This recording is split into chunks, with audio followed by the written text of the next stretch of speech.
Well, what's happened is with Brock,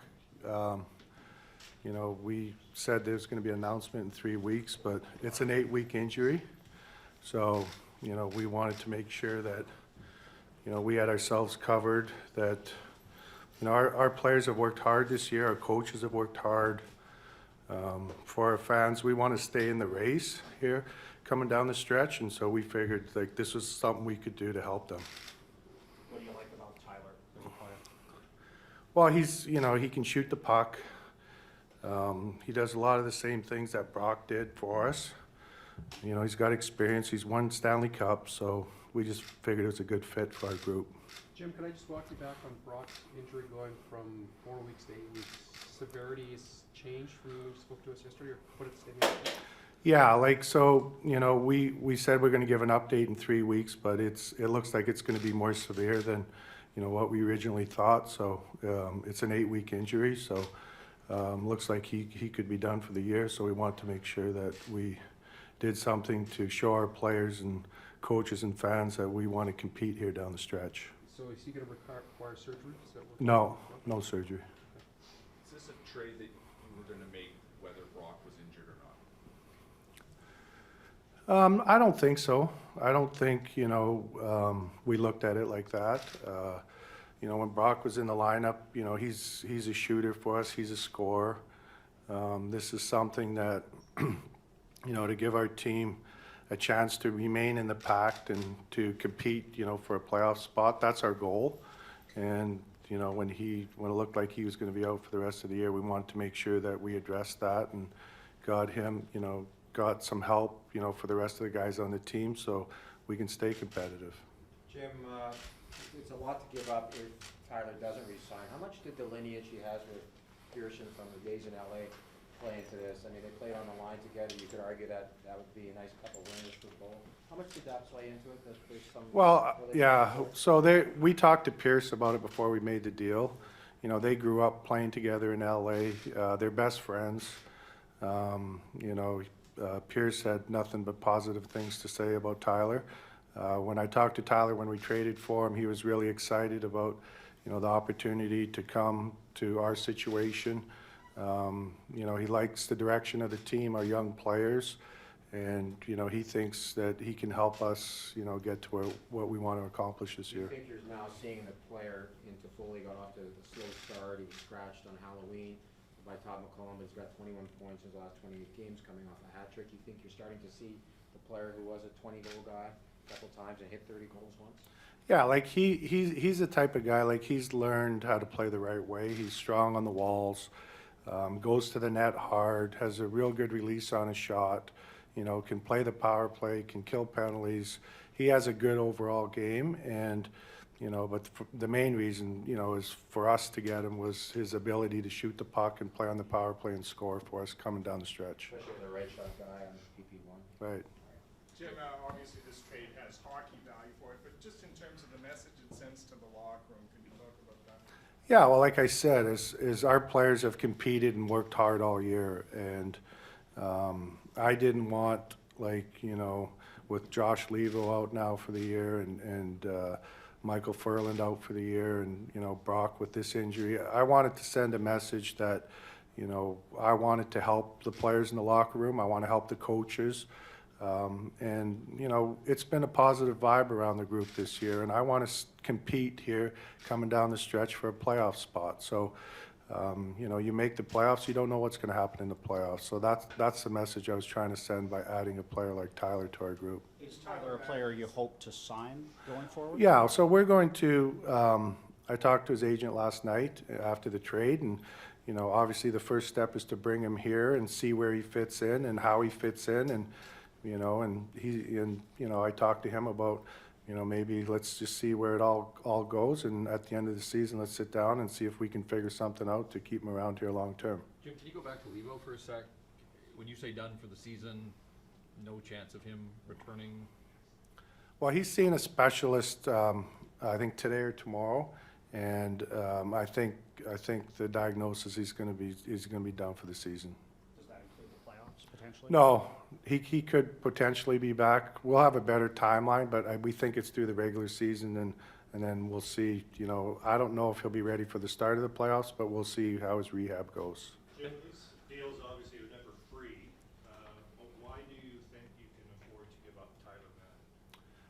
Because I feel we have 7 players, young players in our system that I think are gonna, you know, be on our team here in the next 2 or 3 years.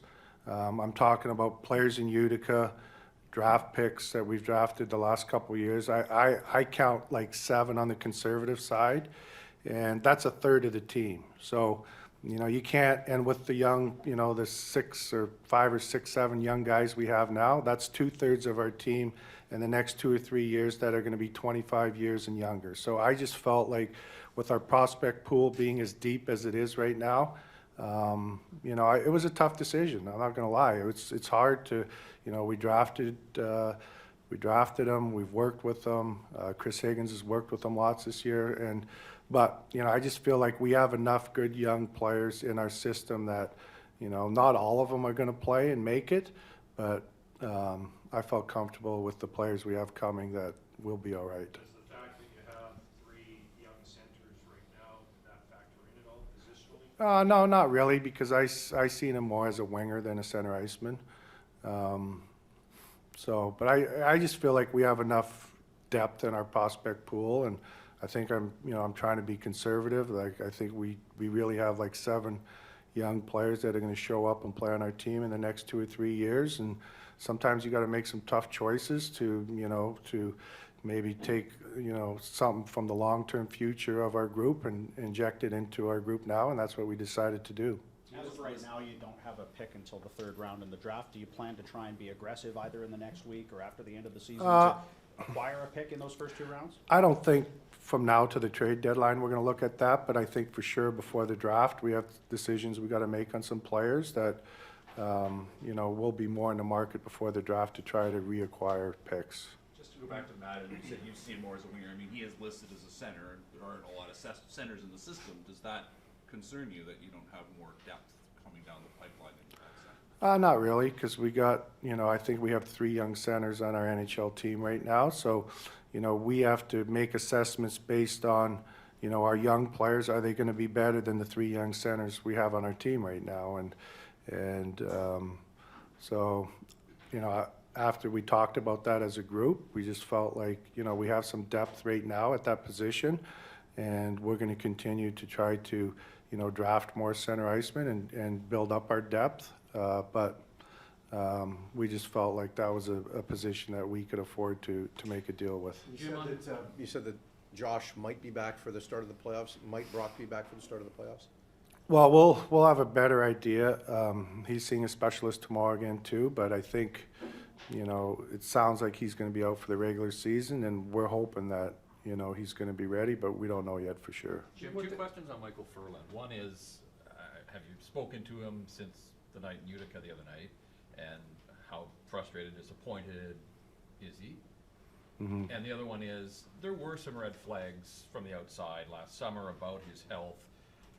Are you able to give us just a sense of the scope and breadth of sort of the due diligence that the organization does? Yeah, so we did all of our due diligence. We had doctors talk to their doctors. We got all his medical files. We brought him in here, and, you know, he, you know, seen our people. You know, when he got into that fight with Clifford, he, you know, got hit and you know, he got a concussion again. He's worked hard to try to get through that. Medically, you know, he was cleared from the concussion, so, you know, he wanted to go down and he tried to play. He just felt like when he played, he just didn't feel right. So, you know, that's just something that he's working through the symptoms of, you know, the concussion. And as you guys know, it's, you know, when we're dealing with concussions, we want to do the right thing by our player. And so we've been supportive of him. And he's going to, you know, continue to do rehab and try to get ready to start the season next year. Jim, I'm curious your mindset heading into Monday's trade deadline with the Pacific Division the way that it is right now. Not to put all your chips in or to tip your hand, but are you done, or would you like to even make a few more moves leading up to? Well, we're going to continue to work the phones and look at the market. I don't know, we could be done. If something, makes sense for us to try to fill the needs or the holes that we think we have on the team, we'll look to try to do that within reason. We don't have our first and second round pick right now for the draft, so I don't foresee us trading any more picks. But if something makes sense, maybe, with one of the young players that, we feel, we have enough depth at that position, we'd maybe look to do something like that. Can I ask Are you, you able to walk us through how this weekend sort of unfolded in terms of this trade coming together from sort of Friday when you get the Furlan news through to consummating the deal Monday evening? Yeah, well, so what happens is, all general managers, whether you're a buyer or seller, there's, a lot of interaction because you want to find out you want to learn about the market and what the market's going to bear and what you can afford to do and what you can't afford to do. With the Michael Furlan news, I think that was kind of like the first shoe to drop. When we had a better idea on where Brock was going to be at, I think, I felt the need to try to do something to help our group out to be competitive from now to the end of the year. And so we decided, as a hockey operations group, we talked about it. We decided that let's try to, do something so we can, give these guys a little bump, a little push, and finish out the year strong. And philosophically speaking, with Pedersen's 21, Hughes is 20, but with how this season has unfolded, why did you, as a hockey operations group, decide that the time was now to maybe take your shot?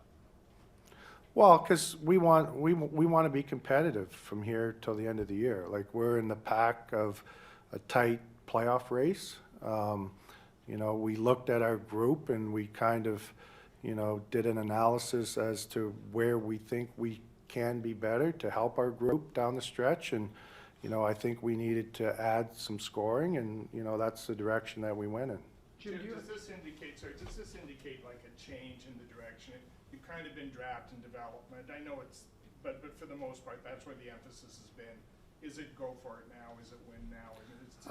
No, like this is what happens, Ed, is when we haven't made the playoffs for 4 years, I call it like the black hole, where you have to try to fight and scratch your way out of that to be a playoff team again.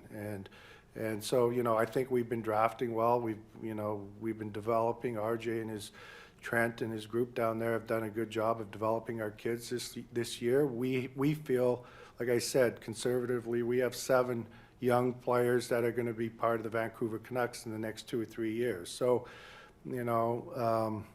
I don't think it's a change of philosophy, but I just felt like we have enough depth in our prospect pool that we can give up.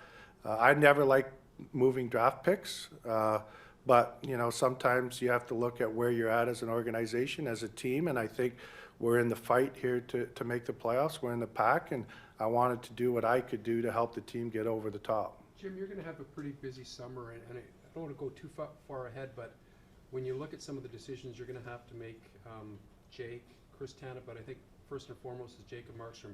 Do you have a better understanding with chatting with his agent where things are at with Jacob, what he would like for the future and what you're comfortable with? Can you bring us up to speed on that? Well, we've had talks with Jacob and his group, and I'd say we've agreed to probably table the talks till the end of the season. He wants to concentrate on finishing off the year strong. Like I've said all along, he's an important guy in our group. We'd like to keep him. So hopefully, he wanted to finish off and have a real good finish to the season. So we're gonna, we'll resume those talks at the end of the year now and try to get something figured out. You mentioned the black hole there a moment ago, 4 years without the playoffs. Right. You're above the playoff bar. Team has worked hard to get there, that 14-3 run.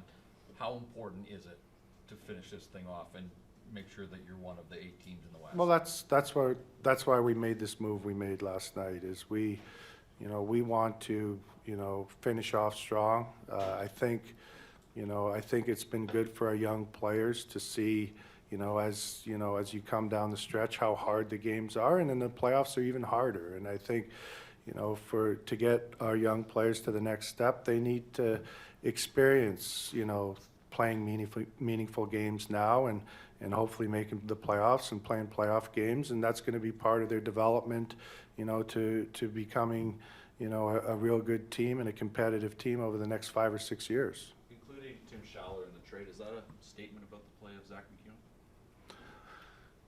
Well, that was, you know, Zach, I think, has been really good. Like, I think he's an NHL player now. And, you know, he's come up at different times, and, you know, he's like a guy we signed as a free agent that we've developed, and we like the way he plays. He's big and strong. He's, you know, strong along the walls. He goes to the net hard. He can protect the puck. So we think he's ready to be an everyday player in the NHL. You know, we'll see, you know, what happens here through the trade deadline, and if he's here, like, we feel he's ready to play, and if not, he'll go down and keep getting more experience, but we expect him to be on the team full-time next training camp, and he's going to be part of our group moving forward. You've talked about having good depth throughout the organization. With Boeser out, was there any consideration to calling up someone from the AHL, someone like Sven Berchi, rather than spending assets to acquire another player? We talked about it. You know, Reed Boucher's had a real good season down there this year. He's worked hard. He's, you know, changed his game a little bit. He's getting in on the forecheck hard now. He's been physical. Plus, he's, you know, second or third in the league in scoring. So, you know, maybe it wasn't so much Sven's name, but more, you know, giving Reed a chance. And, you know, we'll see going forward here. He still might get an opportunity. What sort of message do you want players in that dressing room to take away from this move? Well, we want them to know that, you know, we appreciate their hard work through the season so far. We want to keep competing hard, working hard, and we want to be a playoff team. And we're going to do what we can do from our end to supplement, you know, from the players' standpoint, from the coaches, and, you know, for our fans. Like, our fans are excited and they want to see us make the playoffs, and we're trying to do what, you know, we can do from our end to make it all work. You're sitting with a couple of empty roster spots this morning. Does that give you some flexibility, or is Tyler Mott close to? He's close. Yeah, he's going to practice today, but he's close. Jim, what has this team showed you the most throughout the season? I think their resiliency, like how hard, like when, you know, we've had different losing streaks, and, you know, they've always come back and, you know, competed hard and found ways to win games. And, you know, like they're a group that I think they care a lot about each other, and they work hard for each other. And you know, so that's, you know, when I look at this group, maybe, you know, we got to be more than the sum of all of our parts. But I think, you know, with the togetherness of the group as a whole, I think, you know, we can do that.